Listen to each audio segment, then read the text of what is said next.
Hola, estamos aquí con Antonio Moya. Lo primero, darte las gracias por dedicarnos un trocito de tu tiempo en esta pequeña entrevista de la ECEP.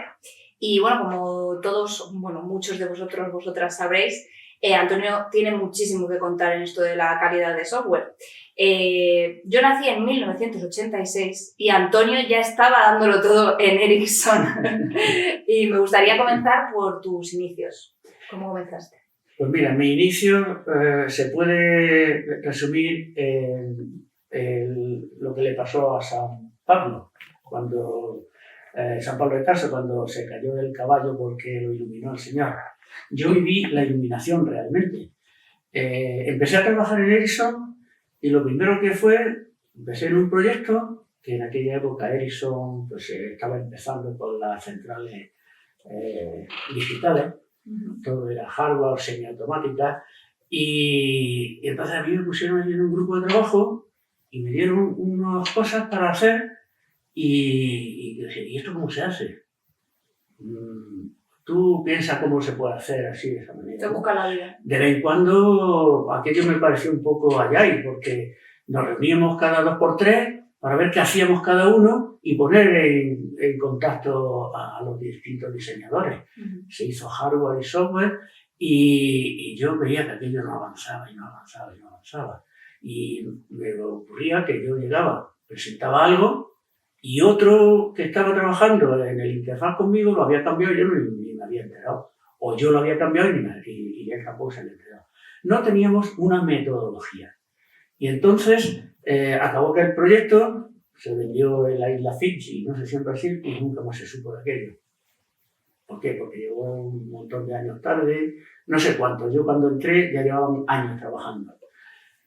Y de pronto, pues ellos acaban, me pasan a otro proyecto en el que ya estaba dirigido por los suecos y venían con una metodología. La que había era una metodología Waterfall, que había un preestudio, un análisis de requerimientos, o de requisitos, mejor dicho, los requerimientos son judiciales, un análisis de requisitos, una fase de diseño, una fase de testing, una fase de implementación, se englobaba este sistema nuestro que era pequeñito en otro general, se hacía un system test a nivel mundial, trabajábamos, yo qué sé, 1000 personas, era un proyecto de 1 millón de horas y cosas así, o sea, una barbaridad. Y yo ya sabía qué tenía que hacer y tenía mi entrada y mi salida, qué tenía que producir y qué me servía a mí de base. Tenía una instrucción de cómo hacer el documento, tenía una plantilla para el documento, teníamos unos comités que revisaban cada momento, cada documento en un estado determinado y aquello fluía. Yo no me encontraba nunca con esas sorpresas que decía antes. Es que he hecho la interfaz de comando y voy a la reunión, está tipo Agile, y resulta que me dice el que tiene la interfaz que ha metido un parámetro nuevo y yo no lo tengo implementado en la pantalla de... Porque ¿cómo gestionabais el conocimiento en...? Tipo Pancho Villa, a mí me pareció, claro, en aquella época me pareció un poco Pancho Villa. Íbamos cada uno haciendo la guerra por nuestro lado, lo mejor que sabíamos. Y gracias a que mi jefe venía de Estados Unidos y tenía idea de cómo se diseñaba un sistema, la arquitectura que había que darle, qué partes, cómo interaccionaban, pero a nivel de detalle de implementación, de diseño, estábamos perdidos. Y entonces a mí aquello, cuando yo vi que los suecos venían con toda aquella parafernalia, aquella burocracia bendita, me convertí a la iglesia metodista. Desde entonces yo soy metodista. Métodos y procesos. Si quiero obtener una calidad determinada, en un plazo determinado y con un esfuerzo mínimo. Para ti entonces la calidad está en los procesos. Para mí la calidad está en los procesos como gestión de la competencia de una organización. Para mí un proceso no es el típico actividades en secuencia en el tiempo, planificadas, que tú tienes una entrada y a la salida de un producto. Para mí es gestión del conocimiento de la organización. ¿Cómo es la mejor forma que sabemos hacer las cosas en esta organización? Y entonces, ¿Por qué digo que es gestión del conocimiento? Porque todos trabajando en ese proceso estamos pensando en cómo mejorarlo. Y lo que tú haces de mejora me sirve a mí, me sirve a Suecia o a Finlandia si trabaja en el proyecto, pues todos tenemos el mismo proceso. Y una pregunta, ¿cómo viviste tú esa calidad sueca aquí en España? Tú y el equipo que estabas trabajando desde España. Pues mira, hay una cosa que yo llamo el síndrome del perrito, o el ¿qué me vas a decir tú a mí si yo, qué me vas a enseñar? Si yo sé. ¿Qué pasa? El síndrome del perrito es que yo tengo que poner mi marca en el arbolito, en la puerta, en la rueda del coche, porque he pasado por aquí. Entonces, nosotros lo implementábamos, pero decíamos, esto que cuánta burocracia, esto que lento, esto que tal, pero no nos damos cuenta del beneficio que tenía el hacer las cosas bien desde primera hora. Ahí yo aprendí que cuesta igual montar un coche en la cadena mal que montarlo bien. Igual, no cuesta más. Montar un coche mal, yo aprieto esta tuerca o no la aprieto suficiente o monto lo del IKEA. ¿Cuántas veces cogemos el mueble de IKEA, como lo sabemos todo? A mí me va a decir IKEA. Empiezas a montarlo y te sobran cosas, has montado una y tienes que volver atrás y coger el manual. Y entonces resulta que tienes, incluso en menos tiempo, bien montado. ¿Y en cuanto a las métricas? Pues mira, las métricas, como te decía, el proceso para mí es la gestión del conocimiento de la organización. Y cada persona que pasa y utiliza ese proceso lo intenta mejorar. Porque es una persona inteligente, se enfrenta a unos retos, a cómo hacerlo, y de pronto se da cuenta que si hacemos este camino en vez de este otro, si aquí hacemos esta cosa y no hacemos esta otra, que a lo mejor no añade valor, pues estamos mejorando. ¿Pero cuánto estamos mejorando? Ese es el problema muchas veces en las organizaciones. Y llega alguien con una buena idea y dice, qué buena idea, puedes mejorar, pero dime, ¿cuánto vamos a mejorar? Pues no lo sé. Pero tendrás métricas de, si sabes que esto no funciona bien, tendrás métricas por lo menos de cuánto cuesta hacerlo, o cuántos fallos está produciendo en las pruebas, o cuánto tardamos en hacer esta fase. Es que eso es difícil, siempre es que es difícil medirlo. Digo, entonces, ¿cómo vas a saber que al final, cuando hayas propuesto esa mejora y se haya hecho, hemos mejorado? Porque a lo mejor hemos empeorado. Es que, y por eso yo siempre decía eso, la métrica es la base de toda mejora. Ya hay por ahí alguien que lo dijo, que solamente lo que, no sé si era Lord Kelvin, que solo lo que mides puedes mejorar. Porque sabes dónde estás y sabes si al final has hecho el trabajo y has vuelto a medir, sabes qué resultados has tenido. A lo mejor no te merece la pena implementarlo, porque para un 1% que puedas mejorar, a lo mejor tienes que dar a toda la organización cursos. Y dices, pues mira, mejor nos quedamos como estamos. Como el que va a Lourdes y va mal y se cae, que me quede como estoy, ¿no? Entonces, ese es el problema. Y otra cosa que pasa con las métricas es que siempre existe el típico aguafiestas. Es que estamos midiendo mal, es que estamos midiendo cosas que no tienen sentido, es que medimos 1000 horas, nos ha costado este diseño, pero no sabes cuánto te ha costado en detalle cada cosa. Hay quien reporta mal, porque reporta en vez de pruebas básicas, pruebas funcionales. Y a mí lo que me ha demostrado mi experiencia es que tú mide,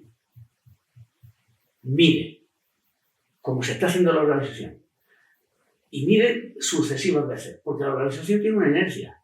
Y si hoy día lo estás haciendo mal, mañana lo vas a hacer igual, porque estás utilizando el mismo proceso. A no ser que cambies, estás utilizando el mismo proceso. Las personas son iguales.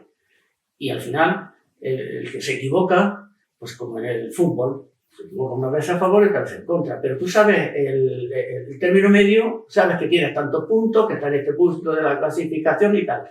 Y lo que me ha demostrado es que yo, a través de diferentes pruebas, medidas en diferentes fases del proyecto, he sido capaz hasta de predecir con esas malas medidas cuánto iba a costar el proyecto siguiente cuántas líneas de código iban a sacar, simplemente por saber cuánto habían estimado que iba a costar ese proyecto. La gente decía, no, eso no puede ser, no, eso no es. Y yo le hacía a ver, dime tu proyecto. ¿Cuánto va a hacer en function, en design, en diseño, en prueba, tal? Pues va a ser aproximadamente 1000 horas, ¿vale? ¿Has hecho algo especial? Pues no. Entonces tú vas a hacer tanto, pues te van a salir, pues yo tenía mis métricas de tantas líneas por hora. Decía, pues entonces te va a salir como 500. Y ya ves, pues salen 520. Qué raro. Digo, medidas malas. Pero con medidas malas tú sacas tendencias, sacas comportamiento de la organización y la inercia te lleva a resultados buenos. No ideales, pero resultados buenos. Claro, ahí está, me haces pensar en la inteligencia artificial, cómo trabaja con los supuesto, datos. Sí. Ahí la aplicaste tu inteligencia humana. Bueno, en la parte primera que empezamos ya trabajando con procesos, yo me enfrenté a que el proceso me decía que tenía que hacer el diseño, la codificación. Y a mí me dan una información de entrada, tengo que codificarlo y digo, ¿y cómo evalúo yo esto? Hay por ahí algunos datos, no, porque no hemos medido. Entonces, ¿yo qué hago? Entonces me dijeron, pues aplica la técnica del dedo gordo. Decía, se hace así, 1000 horas. O 500. Y yo cogí, y la primera implementación que hice, como siempre he estado preocupado por esas cosas, dije, bueno, ya tengo hecho el resultado. Ya no hay vuelta de hoja, este es el resultado. Y dije, voy a ver si hago algún modelo para medir y para estimar en el siguiente proyecto que ya iba a empezar pronto. Y dije, a ver, ¿cuántos comandos tiene esta aplicación? 7. ¿Cuántos parámetros tiene cada comando? Porque entre el comando tienes que analizar cada parámetro, tienes que tener códigos de error, comprobaciones, un proceso detrás que gestione eso. Y yo dije, pues me sale, si tienes tantos comandos y tantas horas. Y eso lo apliqué al siguiente. Y tuve desviaciones, lógicamente. La primera iteración pues tiene desviaciones. Pero me salió mucho mejor que la anterior, que yo no sabía, la del dedo gordo. Además, yo un pipiolo en esta liga que llevaba 2 años trabajando y de una forma que era anárquica a una forma concienzuda, sabiendo exactamente qué hacer en cada momento. Y aquello fue para mí todavía conservo en mi casa el documento aquel que hice. Qué bueno, enmarcarlo. No, lo tengo aquí en el ordenador. Me gustaría preguntarte también sobre la adopción del modelo CMMI, que según mis fuentes fuiste uno de los pioneros en implementarlo, ¿no? Pues mira, el Ericsson siempre ha sido avanzadísimo en todo. Cuando PMI ni existía PNP, nosotros ya teníamos un proceso que se llamaba PROX, que era, PMI perfeccionado. Teníamos todas las etapas que vienen en PMI. Yo cuando me estudié el PMI dije, esto no lo conozco. La única diferencia era que donde a uno le llamaban la assignment of work, nosotros lo llamábamos orden de trabajo. Pero era eso. Y entonces, nosotros en Ericsson, en el año 1990 estábamos certificados ISO 9000. La primera edición que salió de esa norma, Ericsson ya estaba ahí. En el año 92 conseguimos nivel 2 de CMMI y yo me encargué del proyecto para llevar la organización a nivel 3. Y en el 98 lo conseguimos. Estoy hablando ya de cuando tú eras niña. y así todo. El modelo del EFQM, el European Foundation for Quality Management, ese nosotros lo teníamos implementado, era nuestra forma de gestionar la organización, aparte de los proyectos de SMM, y lo teníamos implementado, y era nuestra base para mejorar la organización. ¿Y qué desafíos te encontraste en estas implementaciones? Pues el desafío más grande que hay es que no ven los modelos como lo que realmente son. Para mí un modelo, vuelvo otra vez a lo del proceso, gestión del conocimiento, es la mejor colección de buenas prácticas que existen en el mercado. Entonces, si tú quieres mejorar, vete a ver lo que quienes lo hacen bien y lo tienes ahí gratis, digamos gratis, comparado con tener que hacer un benchmarking con otra organización que te pueden meter a batalar, como digo yo, te pueden contar lo que quieres. Yo, de hecho, esto no lo debería decir, corta un poquito. Yo, cuando quería que mi organización mejorara algo, que ese es uno de los problemas grandes de las organizaciones, que lo quieren para sellos, no para mejorar realmente, y yo lo quería para mejorar. Cuando llegaba una auditoría, yo le sacaba el capote, les ponía delante los problemas que tenía la organización que necesitaban una mejora, para que la dirección me hiciera caso a mí a través del auditor. Claro. Entonces yo se lo ponía en bandeja. Esto de tal, ¿cómo veis, hacéis la gestión de requisitos? Yo sabía que había ahí en ese un punto que no me gustaba, que estaba crítico y que producía problemas. Yo se lo ponía por delante. Y entonces el auditor entraba y claro, al final te daba las gracias porque se iban con el saco lleno, no de no conformidades, pero sí de aspectos de mejora. Nunca hemos sacado no conformidades porque yo tenía una forma de gestionar eso y era que la gente no sabía que iban a venir ni los auditores ni nada. De hecho, me pusieron un finding en una porque yo no había avisado a la organización. Solamente avisaba a los managers que iban a hacer la entrevista inicial y la final. Para mostrar la realidad. Claro, yo quería mostrar la realidad porque yo lo veía como una forma, como persona de calidad, la forma de mejorar. Realmente. Una herramienta que utilizabas tú para escalar la mejora. Por supuesto, yo era el primero que quería conseguir el sello, la certificación, lo que fuera. Pero quería conseguirlo a través de mejorar la organización. Qué bien. ¿Y qué consejos o lecciones aprendidas te gustaría compartir con otros profesionales interesados en la mejora de la calidad de sus proyectos? Porque hace 10 añitos o así, en 2014,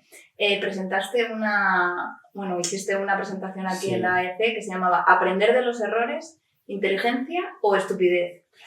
Bien, ¿Sirven de algo las lecciones aprendidas o no? Mi experiencia es que, como decía Einstein, no puede esperar resultados distintos haciendo siempre lo mismo. Eso es locura, lo llamaba locura. Y en las organizaciones, lo que pasa es que se hace una hipótesis, vamos a hacer esto de esta manera y tal, y bueno, pues consigue unos resultados que puede ser bueno o puede ser no bueno. Entonces, el problema grave es que de las lecciones aprendidas rara vez se aprende, porque volvemos a la inercia y a que la gente tiende a pensar que como ellos lo hacen es como mejor se hace. Y entonces vuelven otra vez, una y otra vez, a que comete los mismos errores. Y yo tenía un amigo que decía, oye Antonio, parece mentira, que habiendo tantos errores nuevos cometamos siempre los mismos. Porque es que es una cosa que me ha sorprendido siempre. Yo llegué en un proyecto, lo mismo que en Agile, en el Scrum está la parte final en la que se hace una evaluación de lo que hemos trabajado, la retrospectiva. Pues nosotros siempre lo hacíamos. No había proyecto en que no se hiciera una retrospectiva de cómo había ido. Y yo llegué a un punto que le dije a los project managers, cuando yo era responsable del Software Engineering Process Group de CMMI, yo le decía, ¿pero para qué va a hacer eso?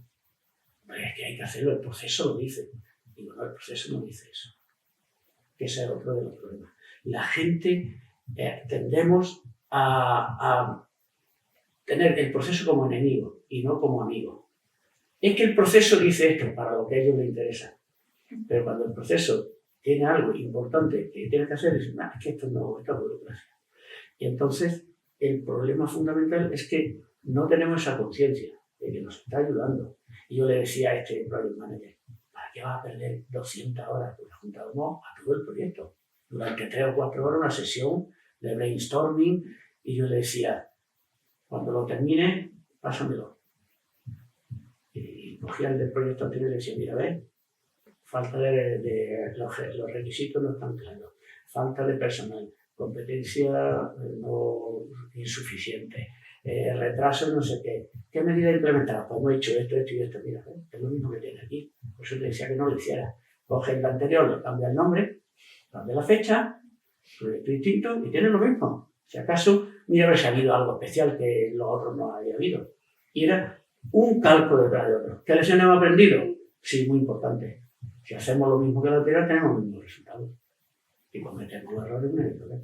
Recuerdo un proyecto que lo teníamos en el SPG, una de las cosas que implanté era una checklist para pasársela a todos los proyectos, en la que pasábamos por todos los procesos. Y lo primero era ver, ¿has hecho la adaptación del proceso a tu proyecto? Porque el proceso te dice que hay que hacer esto. A lo mejor tú necesitas hacer esto. No me lo hagas todo y me digas luego, es que no me ha ayudado. Entonces, pasaban por allí y decían, bueno, pues estas son las lecciones aprendidas. ¿Qué vais a hacer? Pues vamos a hacer esto y esto. Y llegaba a lo mejor un manager y decía, no, es que el product manager ha dicho que lo tenemos que terminar en 3 meses. ¿Y qué vais a hacer? Pues lo vamos a hacer igual. Pero sabéis que os vais a retrasar 7 meses, como en el anterior que habéis dicho que se podía hacer de esa manera. Pero es que el sponsor dice eso. Y lo volvían a hacer igual. Luego llegaba, el problema es que la gente no tiene la conciencia de que el proceso es lo importante. El proceso es lo importante, porque el proceso te garantiza unos resultados. Y si tú tienes que ser rápido, pon agilidad en las personas. Porque el proceso te está diciendo cómo lo haces. Si tú vas a tardar 10 horas en hacer unas pruebas, cuando a lo mejor puedes hacerlas en 5, pues el proceso no te ha dicho ni que tardes 10 ni 5, te dice qué resultados tienes que tener para pasar esa fase.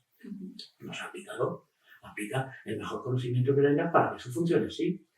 Y eso era imposible de meter en la cabeza de la gente. Nada, era imposible.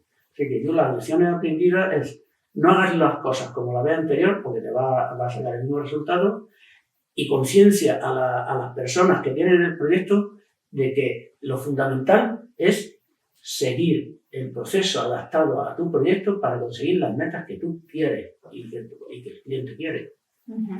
Pues ahí está, esto vale oro, o sea que apuntároslo ahí a fuego, porque, bueno, nada, darte las gracias, Antonio, y ha sido un placer escucharte y que hayas compartido tus conocimientos y tus experiencias. Muchas gracias a vosotros por darme la oportunidad de contribuir en algo, a abrir un poco los ojos sobre los procesos y sobre los proyectos y los modelos de buenas prácticas. No modelos de evaluación ni nada de eso, sino de buenas prácticas. De buenas prácticas. Que las dan gratis. Así es. Pues nada, muchas gracias. A ti.